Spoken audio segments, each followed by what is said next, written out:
4 ದೇವಸ್ಥಾನಕ್ಕೆ ಸುರಿತದ ಟಾಪ್ ಹಾಕೋಣಕ್ಕೆ ಅಷ್ಟೇ. ಯಾವ್ಯಾವ ದೇವಸ್ಥಾನ? ರಣಗಂಗಮ್ಮನ ದೇವಸ್ಥಾನ, ಯಲ್ಲಮ್ಮನ ದೇವಸ್ಥಾನ. ನಲ್ಗಂಗಮ್ಮ ನಿಮ್ಮೂರಾಗ ಇಲ್ಲಲ್ಲ? ಅದೇ ಎಲ್ಲಿ ಸರಿಯಾಗಿ? ರಣಗಂಗಮ್ಮನ ದೇವಸ್ಥಾನ. ರಣಗಂಗಮ್ಮನ ದೇವಸ್ಥಾನ ಮುಂದ್ಗಡೆ, ಕರಗದಮ್ಮನ ದೇವಸ್ಥಾನ, ಭಜನ್ ಮನೆ, ಇವು 4. ಭಜನ್ ಮನೆಗೆ ಬಿಲ್ ಆಗ್ತದಲ್ಲ, ಗೌರ್ಮೆಂಟ್ ಬಿಲ್ ಆಗ್ತದಲ್ಲ?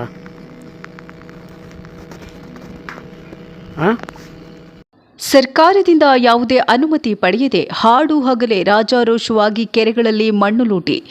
ರಾಜನಹಳ್ಳಿ ಗ್ರಾಮದಲ್ಲಿ ಹೊಸ ದೇವಸ್ಥಾನಗಳಾದ ರಾಣಗಂಗಮ್ಮ ದೇವಸ್ಥಾನ, ಯಲ್ಲಮ್ಮ ದೇವಸ್ಥಾನ, ಕರಗದಮ್ಮ ದೇವಸ್ಥಾನ ಶಿಥಿಲಗೊಂಡಿರುವ ತುಂಡುಗೋಡೆ ಕಟ್ಟಲು ಸರ್ಕಾರಿ ಕೆರೆಯಲ್ಲಿನ ಮಣ್ಣು ಮಾರಾಟ ಮಾಡಲಾಗಿದೆ.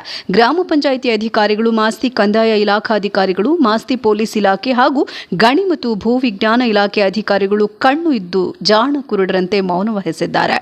ಈ ಅಕ್ರಮದಲ್ಲಿ ಕೆಲವು ಇಲಾಖೆ ಅಧಿಕಾರಿಗಳು, ಕೆಲವು ಪ್ರಭಾವಿ ರಾಜಕಾರಣಿಗಳು, ಸ್ಥಳೀಯ ಮುಖಂಡರು ಶಾಮೀಲಾಗಿರುವ ಬಗ್ಗೆ ಸಾರ್ವಜನಿಕ ವಲಯದಲ್ಲಿ ಕೇಳಿ ಬರ್ತಾ ಇದೆ. ನಮ್ಮ ದೇಶಕ್ಕೆ ಪವಿತ್ರವಾದ ಸಂವಿಧಾನವನ್ನು ಬಾಬಾ ಸಾಹೇಬ್ ಅಂಬೇಡ್ಕರ್ ಅವರು ನೀಡಿದ್ದಾರೆ. ನಿಮ್ಮನ್ನ ಬಿಟ್ಟುಕೊಳ್ಳದ ದೇವಸ್ಥಾನಗಳಿಗೆ ಹೋಗಿ ಗುಲಾಮರಾಗುವ ಬದಲು ಗ್ರಂಥಾಲಯಗಳಿಗೆ ತೆರಳಿ ವಿದ್ವಾಂಸರಾಗಿ ಅಂತ ಸಾರಿ ಸಾರಿ ಹೇಳಿದ್ದಾರೆ. ಅದನ್ನರಿಯದ ನಮ್ಮ ಜನ ಏನೋ ಜೀತ ಶೋಷಣೆಗೆ ಒಳಗಾಗಿ ಗುಲಾಮಗಿರಿಯಲ್ಲಿ ಬದುಕ್ತಾ ಇದ್ದಾರೆ.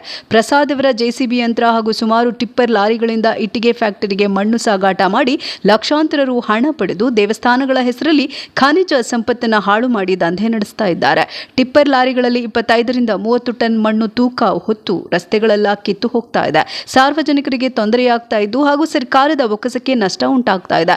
ಇನ್ನು ಈ ಅಕ್ರಮ ಮಣ್ಣು ದಂಧೆಕೋರರ ವಿರುದ್ಧ ಕ್ರಿಮಿನಲ್ ಕೇಸ್ ದಾಖಲಿಸಿ ಕಾನೂನು ಕ್ರಮ ಜರುಗಿಸಿ ರಸ್ತೆಗಳಿಗೆ ಹಾಗೂ ಸಾರ್ವಜನಿಕರಿಗೆ ನೆಮ್ಮದಿಗೆ ಭಂಗ ಉಂಟಾಗದಂತೆ ಆಗುವ ತೊಂದರೆಗಳನ್ನು ತಪ್ಪಿಸಿ ಭೂಮಿಯ ಖನಿಜ ಸಂಪತ್ತನ್ನು ಉಳಿಸಬೇಕಾಗಿ ಸಾರ್ವಜನಿಕರು ಸಹ ಆಶಯವನ್ನ ಕೇಳಿಕೊಳ್ತಾ ಇದ್ದಾರೆ. ವರದಿ ಡಿ ನಾರಾಯಣಸ್ವಾಮಿ, ದೊಡ್ಡಕಲಹಳ್ಳಿ.